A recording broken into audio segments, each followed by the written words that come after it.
Deliver us from evil. For thine is the kingdom and the power and the glory forever. Amen. All right, we are in Philippians 2. And I'm going to read verses 1 through 2 and then 3 through 4. We're going to start with 1 and 2. All right. Yeah, well, I don't want it on the whole time. Anyway, I'll let you know. Is there any encouragement from belonging to Christ? Any comfort from his love? Any fellowship together in the Spirit? Are your hearts tender and compassionate? Then make me truly happy by agreeing wholeheartedly with each other, loving one another, and working together with one mind and purpose. So, is there any encouragement? That word encouragement has a specific type of meaning, and it means to kind of woo or to win over. Is there any encouragement, any wooing over? Are you winning over people because you belong to Christ? Now that means effort, but it also means receiving. Any comfort from his love? All these are rhetorical questions. Clearly the answer is absolutely yes, right? Then truly make me happy by agreeing wholeheartedly with each other, loving one another. All right, so that's completely different. See, one is like, is there any encouragement? Have you been wooed over? Yeah, like I'm being convinced that there's something about this Jesus, that there's something about this God that I wasn't convinced of before potentially, or didn't understand before, or whatever it is, but that I'm starting to be open to, so I feel like maybe I'm being encouraged, I'm being wooed over. You know how it is in relationships, right? In marriage. You know how you wooed that person over? You saw them, you thought they were attractive. Got to know them and they liked you. And you're starting to really like them and you're like, well, I got to step up my game here because I want this person not only to like me, I want them to fall in love with me. So what do? We lie. No, no.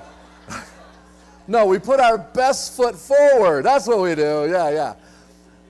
And we work so hard to smell good and to look good and to behave ourselves and to be appropriate and to shower them with love and attention and all those wonderful things. And then you get each other. Happy day, baby. You end up getting married. Woo, man, what a celebration that was. It was awesome. It was so, look at my spouse and all their beauty and radiance. Then you get home, start working. Days become weeks. Weeks become months. Months become years, and then if you're blessed enough, years become decades. What just glorious, isn't it? I mean, marriage is this amazing thing that's just always giving. No, it's hard work, man.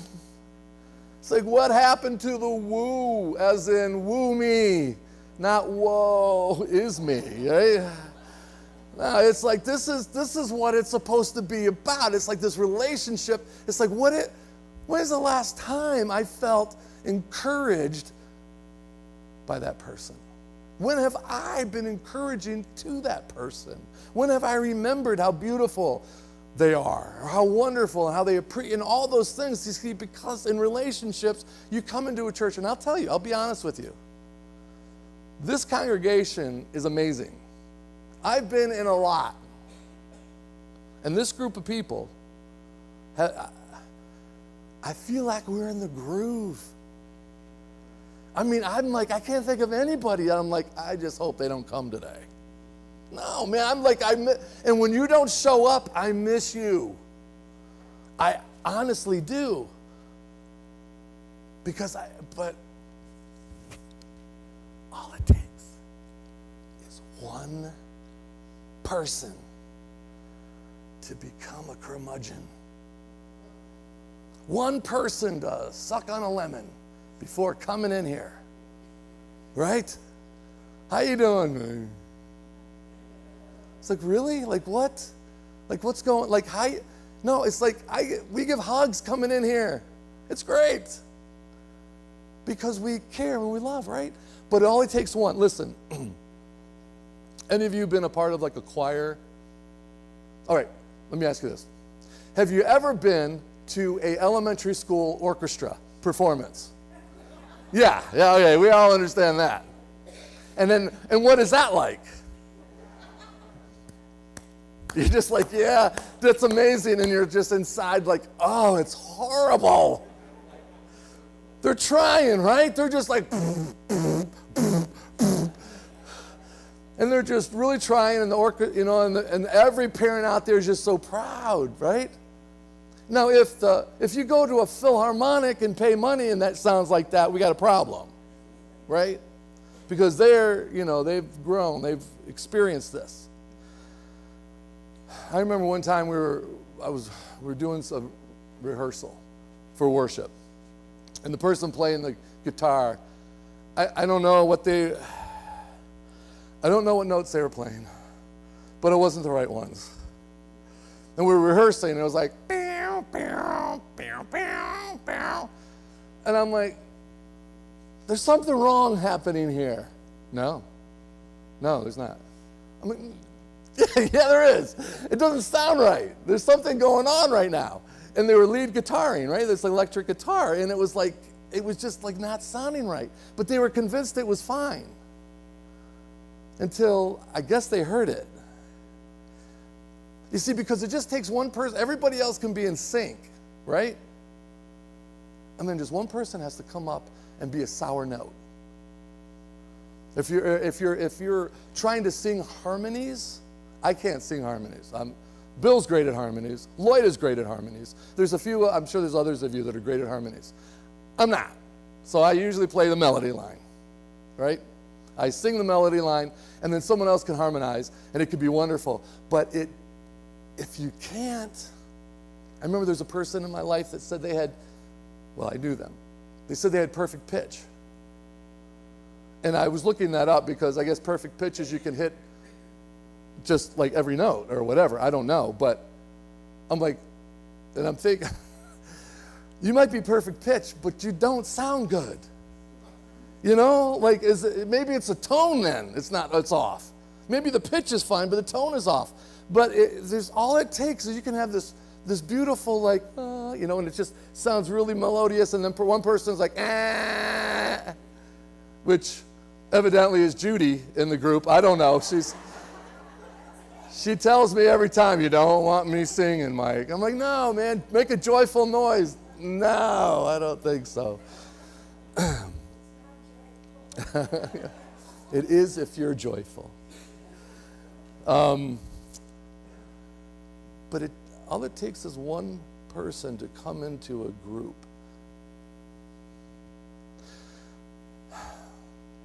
and begin to do things and to say things that undermine someone else. Just takes one person. And then it just feels off. And people, it's like this. If I come up here and I begin to tell you to follow something other than Scripture, if I begin to tell you to follow something other than God, to listen and to follow the Gospels of Jesus Christ and to accept all of that, I would expect you to come up and say, we got a problem, because you're teaching something that isn't who we are as Christian. If I'm in a bad mood, and I am selfish enough to allow my bad mood to affect each one of you, because I'm in a bad mood, and that's just the way it is, and I start treating you poorly because I'm in a bad mood, that's a selfishness, right? That's not encouraging. That's not challenging. That's me being selfish and saying my way is the way it's going to be because I don't feel like being this other way, which Christ compels us to be. So sometimes when you're in a really lousy mood, you have to take a break, step aside, regroup. If you're in a relationship, you know what I'm talking about. If you're married, you know what I'm talking about, right? There's certain times you start arguing, it's like, okay, this is going nowhere. Typically, it's if you're one or the other is like, okay, I'm an arguer, I've debated in school, I'm winning this one. And the other's like, whatever, right? That's usually how it goes. And then one is like, you know something, I'm not letting him win this one. I'm winning this one. Doggone it. And then it's just like, and it just doesn't get anywhere, right? It doesn't help anything. It doesn't change anything. It's just you become more and more angry. And someone has to step up and say, all right, give me a minute. I got to cool off. I got to regroup. I got to redo it, and I pray. And I'm like, God, give me wisdom. That's what we should be doing. Give me peace. Give me wisdom. How do I talk and be able to communicate? You see, and this is what we all have to do in this thing called the church. This congregation, this place where we meet together and love each other. And the idea is that we have to be a place that's safe to be who we are, but not be so selfish that everyone has to accept all of our stuff and we don't accept anyone else's. Do you understand what I mean by that? We have to be willing to give and to take, as it were. So if I'm clearly not in a good mood, which, on any given Sunday, you never know with me. Now, usually on Sunday, I'm in a really good mood. But if you see that I'm off, someone could, hey, how you doing? And it's like, no, seriously, how you doing? All right, let's talk. Maybe right this minute, maybe not right this second, but let's talk because then I'm going to pray for you. How can I pray for you? How can I, because we're trying to encourage. We're trying to woo. We're trying to be in a situation where belonging to Christ means something beyond just a title of Christian. It has to mean that we are different. Is there any comfort from his love? All these are rhetorical. It's like, yes, absolutely. Then make me happy by wholeheartedly agreeing with each other. Not on everything in life. That's ridiculous. There's no way. We're not going to agree on all the details of theology. We're not going to agree on the details of politics. We're not going to agree on the details of how to set up the tables outside in the back. Someone had them nice, neatly. I think it was my son. And I'm like, who did this? And I just messed them up just to do it, Because I like them all disheveled. That's the way no. But we all have different ideas. And it's like, and if one person has a different idea than the other person, it's like, no, do it this way. It's like, yeesh, okay, fine. Yikes, note to self, this one's a piece of work. Can't wait to tell a couple other people what a piece of work this person is. When I get home, man, I am texting a few people, let them know what a piece of work this person is. Because everyone needs to know. I got a prayer request. So-and-so's a piece of work. And she needs prayer. It's like, no, that's not the way it's supposed to work. We're going to disagree, and it's just like, okay, can we give? Can we take? Can we love through all the ins and outs of being in a relationship? Because I promise you, there's certain people, and I know, and I don't know who, but I know some of you are like, this is the reason I don't get involved in church. I mean, I come, I just want to show up, be invisible, and leave. Sing a few songs, hear a good message, and then leave and be kind of invisible. Why? Because you know that once people know me, and I know them, it all goes downhill. So I just want to be invisible, just got to do my thing, just bow. Hi, how you doing? Yeah, I'll even hug you, maybe. But then I'm out. I don't want any more than that. Because my experiences in congregations is that once you get a little deeper and people know me and I know them, it becomes like everything else and we're going to have problems. And I don't want that. It's like that isn't the only alternative. The only alternative is to be in a situation where we're humble enough to when somebody is trying to speak into our lives with love and nurture, because if you're speaking into my life as a professional Christian, I'm not interested.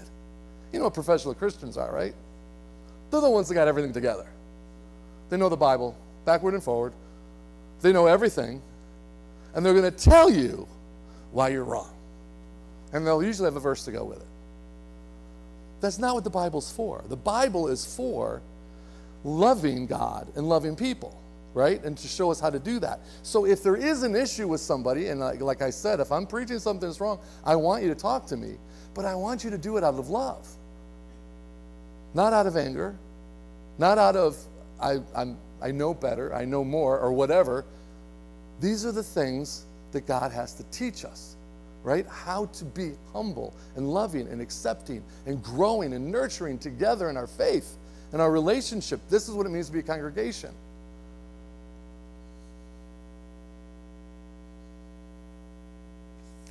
All right, so let's move on. The sermon hasn't started yet, but no, I was kidding. Oh no, it's going to be so long. So in verse 3 it says, so don't be selfish. Don't try to impress others. Be humble. I got ahead of myself, so the Bible said that too. Thinking of others as better than yourself. Wait, let me read that again because that doesn't sound right. Thinking of others as better than yourself. Is that possible? Wait, I'm supposed to think of you as smarter than me? As better than me? Wait, who said yep? No. Yeah, absolutely. Like that's what it's supposed to be. Don't look out only for your own interest. Take an interest in others too. Boy, isn't it hard to listen to everyone's story. I just want to tell everyone mine. I got a lot to tell. I got a life, boy, have I had a life. I got a lot of good stuff. I want to tell you all. It's like, no, well, that's fine. And I love to meet people, and I love to hear people's stories. I'm not one, I share plenty from here, so when I'm with you individually, I'm much more interested in hearing your story than telling anything more about me, because I tell plenty about me. Probably too much. You guys know too much about me. You can use it against me. No, you won't. So one of the things that someone asked me about within the last week or two is this problem with this evil.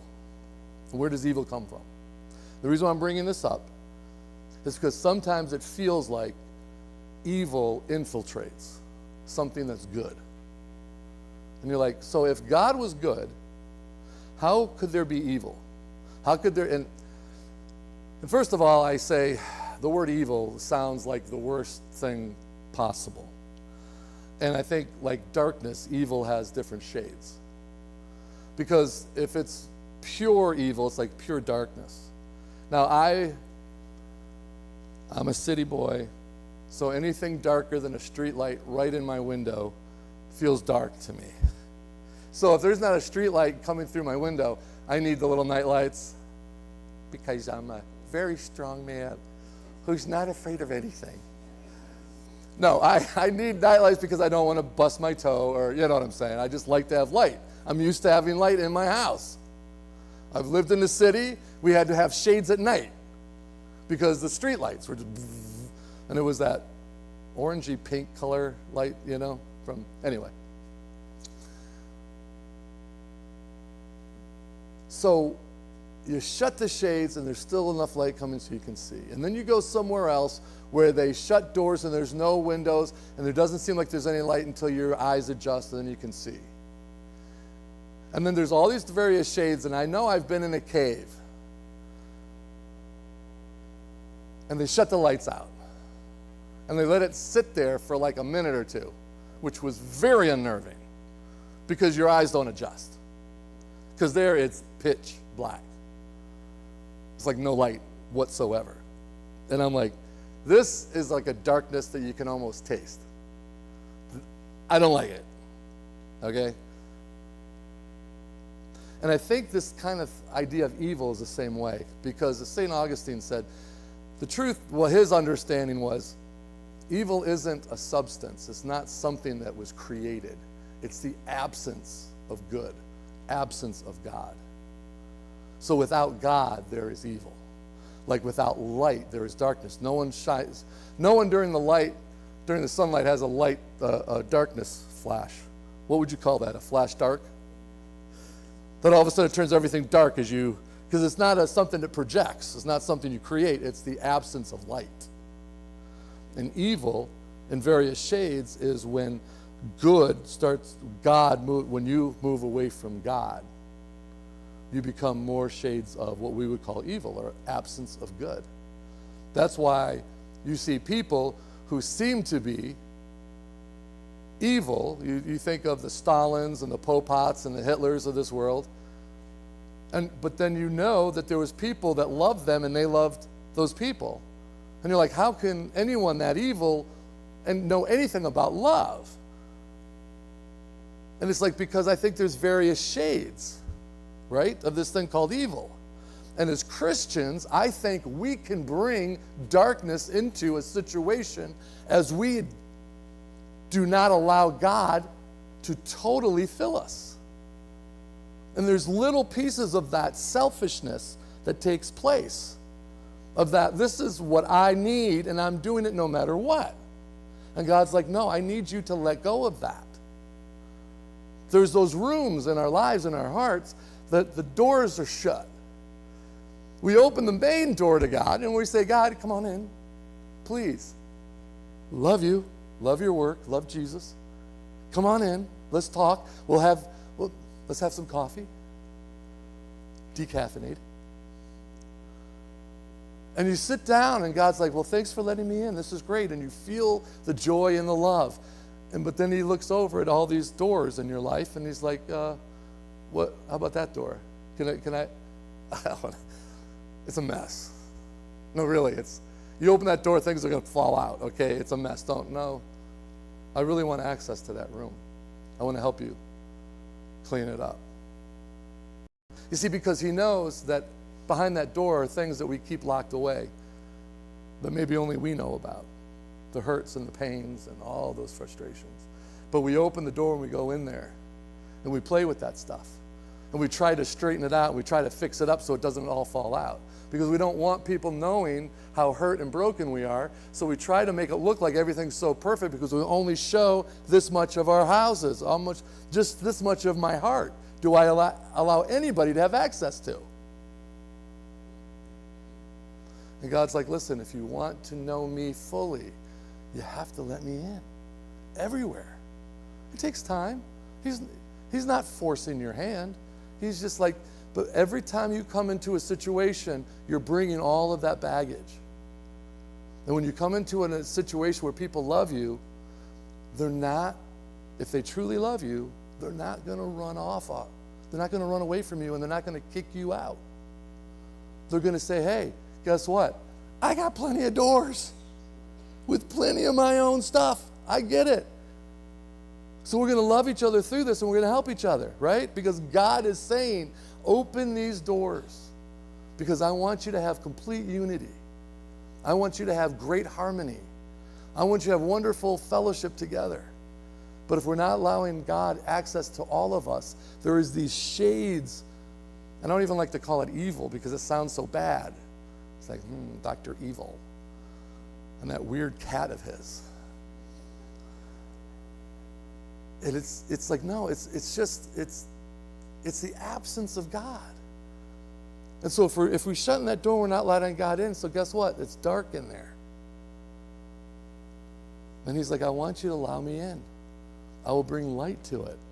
We'll work on this. I will bring these people in the congregation who will love you, and we work through it together. This is what the Apostle Paul here is trying to help us understand.